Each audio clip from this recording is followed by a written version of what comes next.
একটা serious issue নিয়ে ভিডিওটা বানাচ্ছি।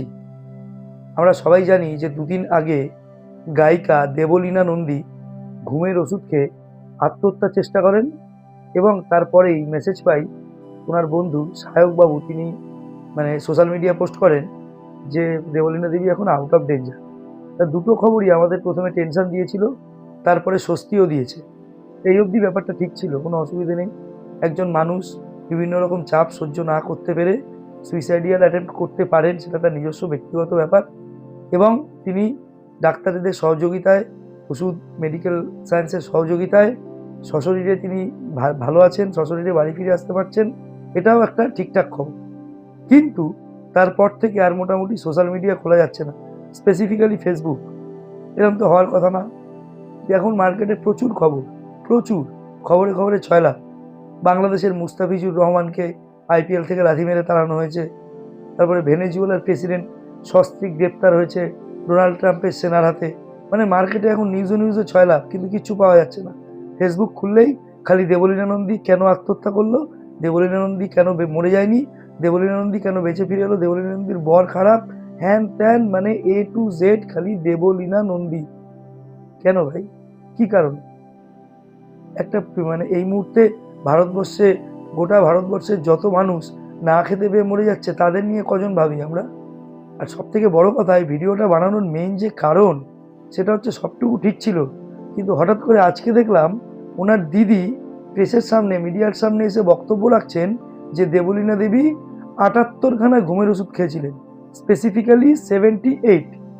ভাই, কোন মেডিকেল সায়েন্সে এরকম শুনিনি কোনো দিন যে ৭৮টা ঘুমের ওষুধ খাওয়ার পরে একটা মানুষ বেঁচে থাকতে পারে। আর যদিও বা বেঁচে যায়, তাহলে তারপরে আবার তাকে ক্যামেরার সামনে দেখা যায় যে আমি তো হাফ কাজ করতে যাইনি, আমি তো পুরো কাজ করতে গেছিলাম, কি একটা মাঝখান থেকে কাঁচি দিয়ে কেটে হাফ করে দিয়েছে।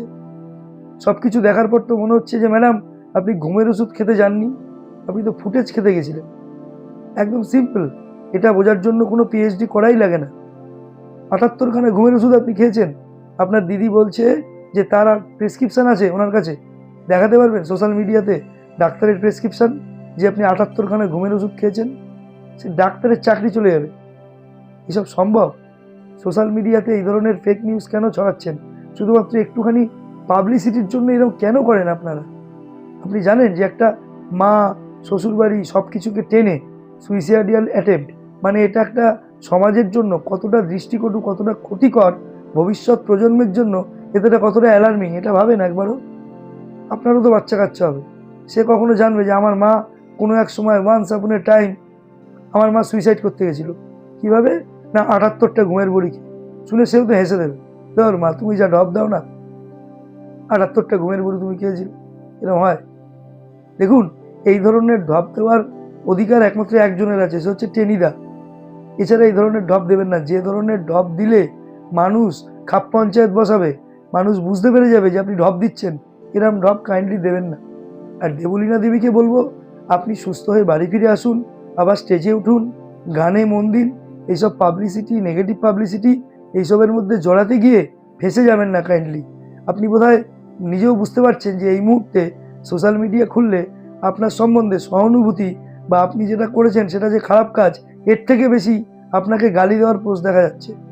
মানুষ আপনাকে গালি দিচ্ছে কারণ আপনার দিদি বলেছে আপনি ৭৮টা ঘুমের বড়ি খেয়েছেন, যেটা একটা সদ্যজাত বাচ্চাও জানে এটা ইম্পসিবল ব্যাপার। হয় আপনি বেঁচে থাকতে পারতেন না সেটা খেলে, আর যদিও বা বেঁচে যেতেন তাহলে যে কন্ডিশনে থাকতেন, তারপরে আর আপনি ক্যামেরার সামনে আসার মতন পজিশন পেতেন না, আর ক্যামেরার সামনে এসে বলতেন না যে আমি হাফ কাজ করতে যাইনি। এইটা পুরো একদম গোটা স্ক্রিপ্টটাকে পুরো ভেস্তে দিল। আমারও ভীষণ খারাপ লাগছে, কারণ আপনার গান আমিও শুনি।